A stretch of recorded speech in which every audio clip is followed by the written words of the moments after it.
राम राम भैया। तो जैसा कि आपको पता होगा कि हम अभी कुछ दिनों से कोचिंग नहीं जा रहे हैं क्योंकि हम गए थे गांव। गांव में हमें थोड़ा काम था, इसके लिए तो हम गांव गए थे। तो गांव से आने के बाद फिर हम जा रहे हैं कोचिंग।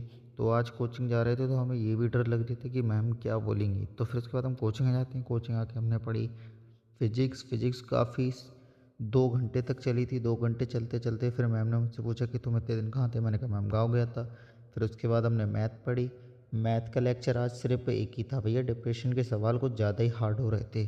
तो फिर उसके बाद हम निकल जाते हैं कोचिंग से बाहर घर के लिए। तो घर ही जा रहे थे तो रास्ते में हमारी साइकिल में हमें दिखता है कि हवा कम थी। तो फिर उसके बाद मैंने पंचर की दुकान ढूंढी। पंचर की दुकान ढूंढने के बाद फिर मैंने पंचर जुड़वाया। फिर उसके बाद हम आ गए रोड पे। रोड पे आके भैया यहाँ पे टोपे वगैरह बहुत लोग ख़रीद रहे थे। मैंने सोचा मैं भी ले लूँ, पर कोई नहीं।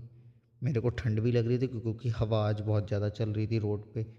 तो फिर उसके बाद हम आ जाते हैं घर पे। घर पे आने के बाद फिर पापा हमसे बोलते हैं कि बेटा खेत पे आ जा। मैंने कहा ठीक है आता हूँ। तो मैं खेत पे जाता हूँ तो पापा कहते हैं मूली तो मैंने धुल ली, अब तू रहने दे, घर पे चला जाओ, घर पे जाके पढ़ाई कर लियो। फिर उसके बाद मैं घर के लिए आ जाता हूँ। घर पे आने के बाद सबसे पहले मैंने लेके बैठा हिंदी। कुछ दिनों में मेरे पेपर स्टार्ट होने वाले हैं तो उनका पहला पेपर ही मेरा पड़ता है ज़्यादातर हिंदी का, इसलिए तो मैं हिंदी याद कर लिया था।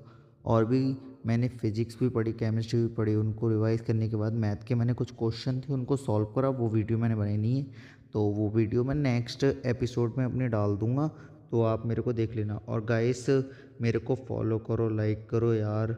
मेरे फॉलोअर्स बढ़ नहीं रहे हैं और पता नहीं मेरे अकाउंट की रिच भी थोड़ी गिरती हुई आ रही है, ना मेरे व्यूज़ ज़्यादा आ रहे हैं। तो प्लीज़ सब्सक्राइब।